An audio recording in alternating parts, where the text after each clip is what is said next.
mengusulkan pergantian wakil presiden kepada MPR karena keputusan MK terhadap pasal 169 huruf Q Undang-Undang tentang Pemilu telah melanggar hukum acara MK dan Undang-Undang Kekuasaan Kehakiman. Presiden mendengarkan, ya, tapi tidak serta-merta harus menjawab itu, bukan mengacuhkan, ya, tapi tetap menghargai, ya, karena kita paham bahwa perbedaan itu ada yang pro, ada yang kontra. Perbedaan di masyarakat itu wajar-wajar saja. Hanya saja jangan sampai perbedaan itu yang menjadikan kita tidak satu sebagai bangsa. Perbedaan itu jangan sampai mengeruhkan suasana pada saat kita sedang menghadapi banyak-banyak tantangan.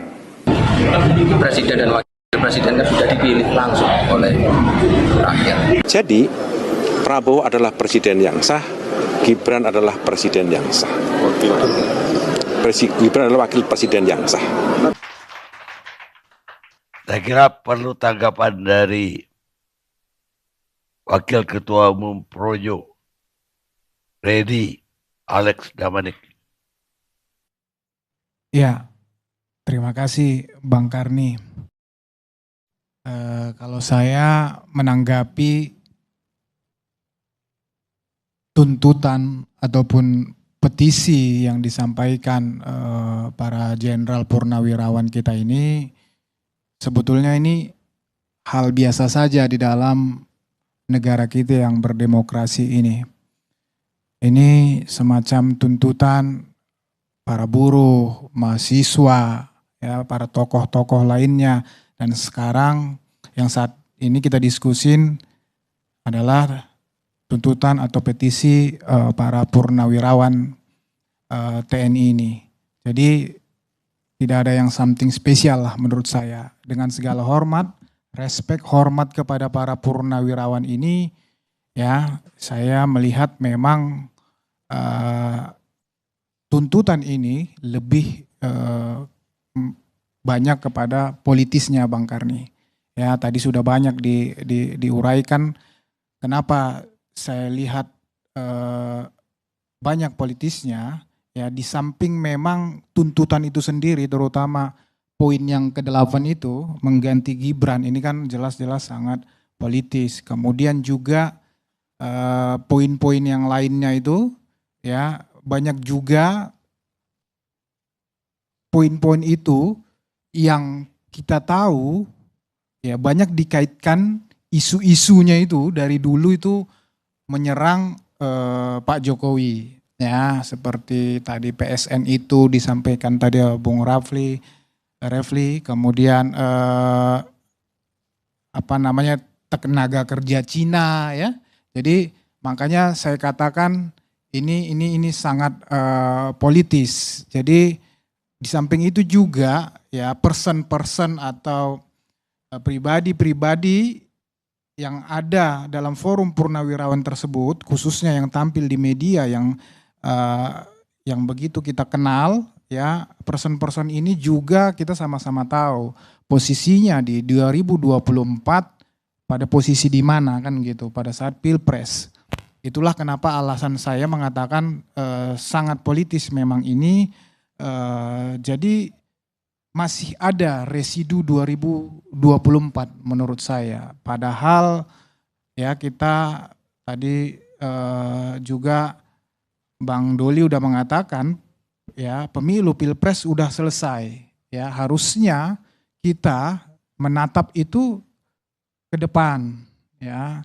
Jadi harusnya kita bergerak lebih maju, ya, yang lebih produktif, ya. Kita sama-sama tahu bahwa sistem demokrasi kita, ya, 5 tahunan pemilu, Pilpres, dan itu 2024 kemarin sudah ada hasilnya dan sudah dilantik Presiden Prabowo Subianto dan Wakil Presiden Gibran Rakabuming Raka, ya. Jadi dan ini sangat konstitusional, ya, ini satu paket, ya. Jadi sudahlah, kita fokus saja terhadap, ya, tantangan-tantangan bangsa ini ke depan.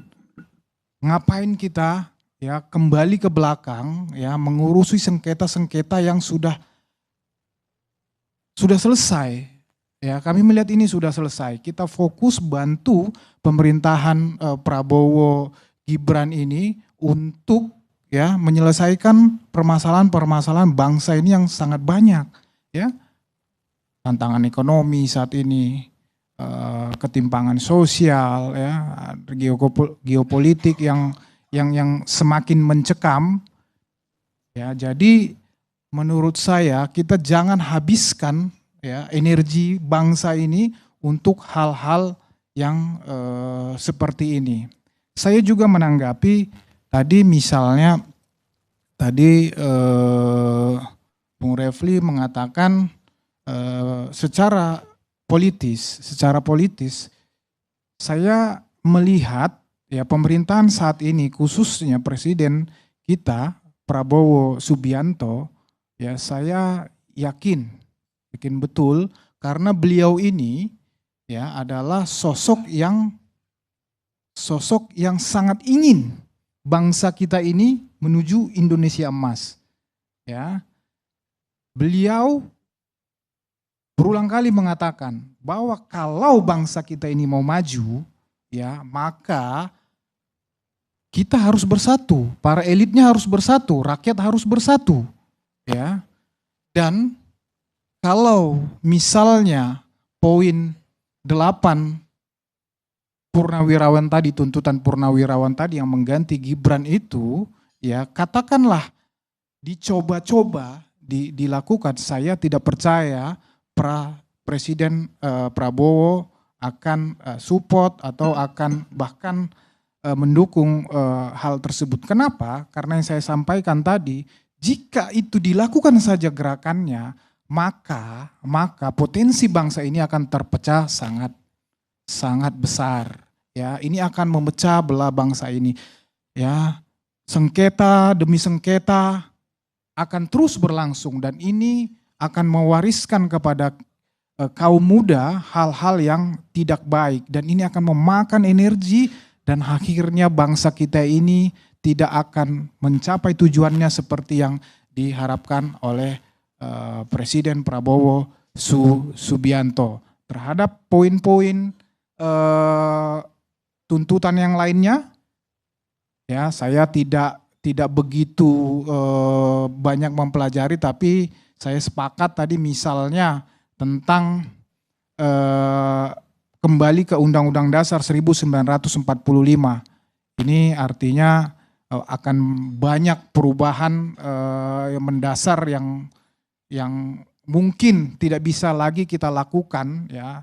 Tadi udah Bung Refli sudah banyak menjelaskan lah ya. Jadi tetapi saya sepakat memang seperti yang disampaikan tadi, ayo kita bahas selama 25 tahun Undang-Undang Dasar perubahan ini setelah terjadi, ayo kita bahas poin-poin apa kira-kira, poin-poin apa yang kira-kira bisa kita perbaiki bersama, ya, bisa kita perbaiki untuk bangsa ini lebih maju lagi ke depan. Demikian Bang Karni.